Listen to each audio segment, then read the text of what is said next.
Olá, amigos. Este é o programa Mensagem Espírita, um projeto do Centro Espírita Caminho da Verdade, da cidade de Registro, estado de São Paulo, Brasil. É com muita alegria que voltamos a conversar com os amigos, com os irmãos, para buscarmos sempre os ensinamentos dos Espíritos, na informação que recebemos através da codificação, bem como das obras complementares ou suplementares, como queiramos, no decurso do tempo. A doutrina espírita é dinâmica, ela é evolucionista, logo outras informações, além da codificação, têm vindo aos homens, à humanidade. Nós sabemos que pela psicografia, faculdade mediúnica de tantos arautos daí da doutrina, nós temos recebido informações preciosas e simplesmente ratificando os princípios da doutrina espírita. Muitas vezes nós falamos em espiritismo, talvez mais pode-se falar do Evangelho, como é que fica isso, como é que é a doutrina espírita. É sempre bom lembrar que a doutrina espírita, por isso chamamos-la de doutrina, ela é filosófica, é científica e se fundamenta na moral. Então, quando nós falamos no aspecto filosófico, é o que nós somos, de onde nós viemos, por que estamos aqui, para onde iremos, o que é Deus, como já ficou claro desde o primeiro programa, o que é Deus? Já não é a ideia de quem é Deus, personificando ou personalizando a figura de Deus, mas o que significa para nós esse ser, esse elemento, algo que ainda é indefinível, mas para que a gente tenha realmente uma base de vida, inclusive. Que quando nós ficamos alheio a tudo, na verdade não vivemos. A vida é ativa, é atuante, é a busca permanente. E a doutrina espírita, ela vem à humanidade num projeto divino para que nós possamos desenvolver mais um aspecto da nossa formação, da nossa personalidade e sustentando a informação evangélica que é a renovação espiritual. Então, o livro dos Espíritos, que é a pedra fundamental, nós diríamos, da doutrina espírita, nos traz 1019 informações, ou 1018, conforme a tradução, que todos os itens estão lá, apenas um deles foi desdobrado em dois, por isso essa diferença de um item. É isso eu estou falando para os estudiosos da doutrina espírita, que também já sabe do que estou falando. Mas nós vamos buscar nos ensinamentos dos Espíritos muitas informações. Nós temos aqui no item 21, sobre a matéria, Allan Kardec pergunta aos Espíritos se a matéria existe desde o princípio ou foi Deus que criou. Então, espera aí, se Deus é a causa primária de todas as coisas, logo depreenderemos que a matéria é uma causa divina. Significa que ela não apareceu juntamente com Deus ou até mesmo antes de Deus. Não é concebível essa ideia, mas ela é uma criação divina. Se é uma criação, logo Deus já existia. Então, isso é apenas uma colocação aqui bem simplória, eu diria. Mas o que é matéria? Então, logo que nós falamos de matéria, nós pensamos que é algo que é palpável, né? Esta caneta, eu pego a caneta, o, eu sinto, né, através dos órgãos do sentido, é esse elemento. Então, e isso é matéria. A gente pensa, será que só isto é matéria? E os espíritos dizem que não, que a energia é matéria. Então, quando nós pensamos neste fluido cósmico universal que a doutrina nos fala, ali está a origem da matéria. O Dr. Higgs, nos seus estudos, nas suas pesquisas, ele afirma que a menor partícula encontrada se chama bósons. É a menor partícula encontrada. Então, para ele, é o ponto final. É dali que se origina toda a matéria. Para nós da doutrina espírita, esse elemento é chamado fluido cósmico universal, que é de onde se origina a matéria. Então, portanto, se eu tirar um pedacinho do meu braço e fizer a dissecação até a última partícula, ou seja, de acordo com o Dr. Higgs, ao bósons, tá? E se eu pegar essa caneta e utilizar o mesmo processo, eu vou chegar no mesmo elemento. Então isso fica claro que tudo se origina desse elemento universal em se tratando de matéria. Sabemos definir, ainda o nosso entendimento é precário, mas já temos esta informação dadas pelos espíritos que vem sendo comprovada pela ciência. Por isso, a doutrina é filosófica e é também científica. Os espíritos pesquisam, os espíritos buscam informações, porque eles mesmos nos informam que eles ainda não sabem tudo, que eles são estudiosos, e nesse processo evolutivo nós vamos aprendendo e vamos descobrindo algo que para nós estava encoberto. Isso significa revelação. Muito bem, então é por isso que os espíritos nos informam que muitas coisas ainda nós não temos entendimento.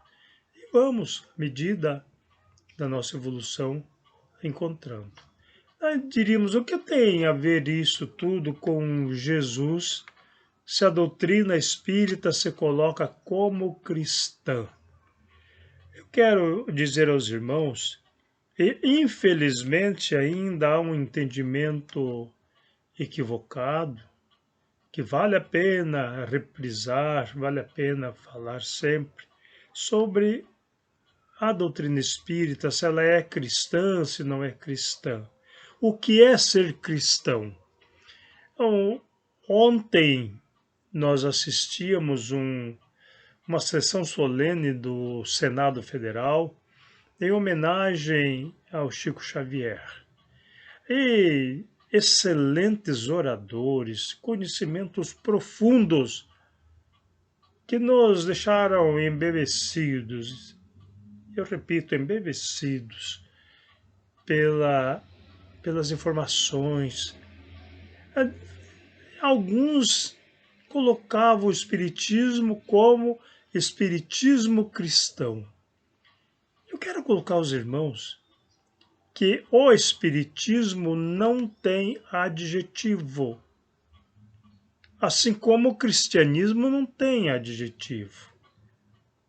Não existe cristianismo judaico, cristianismo romano, cristianismo brasileiro, cristianismo, não existe isso. É só cristianismo. Fora de Jesus não há outro cristianismo. Então, quando nós falamos de cristianismo, lembremos de Jesus, o Cristo, o ungido. Então, a palavra Cristo significa ungido. Portanto, quando alguém fizer uma pregação dizendo, eu sou ungido, diz, peraí, então ele é um Cristo. Aí nós vamos a Jesus. Outros se levantarão se dizendo Cristo,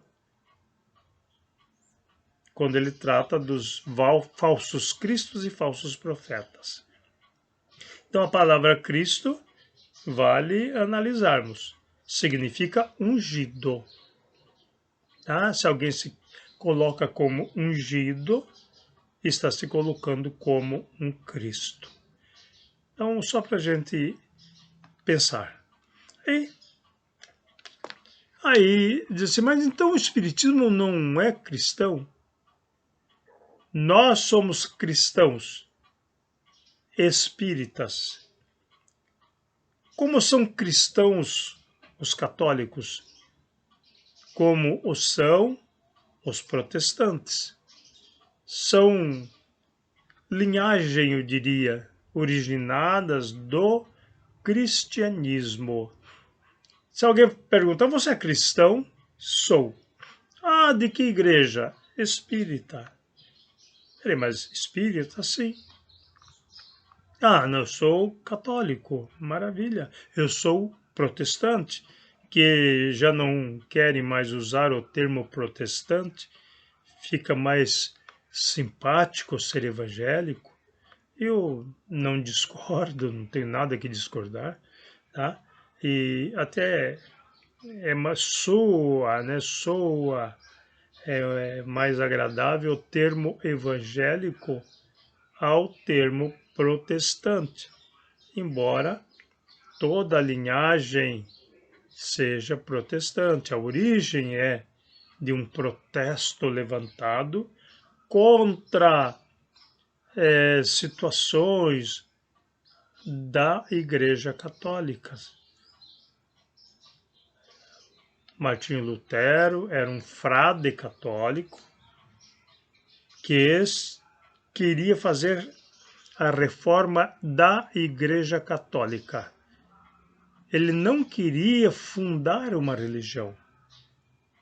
Ele era um frade, ele queria eliminar da Igreja Católica aquilo com que ele não concordava, sobretudo a venda das indulgências. Alguém, até mesmo católico, poderia estar perguntando o que é isso? O que é a venda das indulgências? É que a ideia que se tinha, que se passava, é de que os ricos iriam para o inferno e os pobres iriam para o céu. Aí os pobres trabalhavam com a ideia de que iriam para o céu e os ricos, em determinado momento, compravam a sua salvação. Eles doavam à igreja importâncias e ali eles compravam a salvação. E Martinho Lutero se insurgiu contra isto, entre uma das teses, né, que ele apresentou. E a igreja, claro, não aceitou, pediu para que ele se retratasse, ele não o fez, foi excomungado. Ficou por 2 anos no palácio de um príncipe, período em que traduziu a Bíblia para a sua linguagem e eliminou do texto original, né, 7 livros. Portanto, a Bíblia protestante tem 7 livros a menos que a Bíblia católica. E assim ele deu origem a uma nova religião que se chamou inicialmente o protestantismo. Isso só para a gente lembrar, para a gente saber. Então, a doutrina espírita, ela vem a seu tempo como realmente uma filosofia.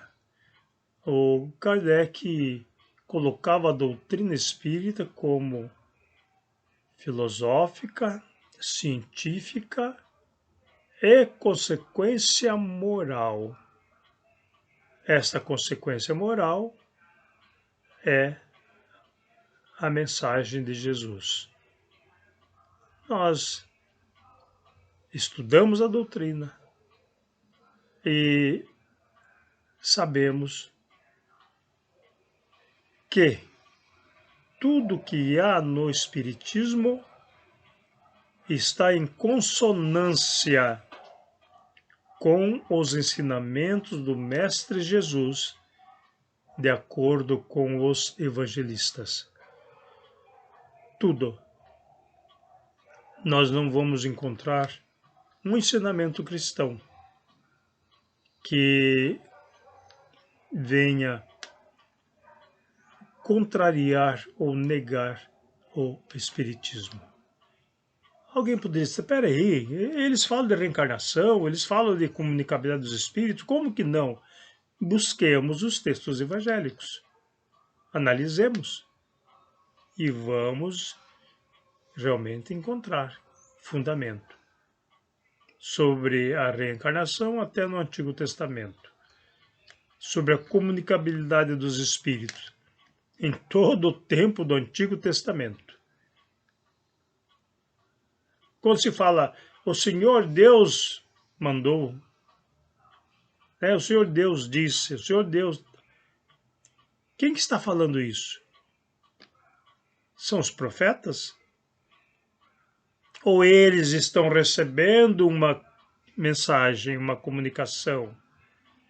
Se estão recebendo uma comunicação dizendo que foi Deus que mandou, ou Deus que determinou, então eles não são Deus, são mensageiros. Se são mensageiros e não estão encarnados, são espíritos. Aí se comprova a comunicabilidade dos espíritos.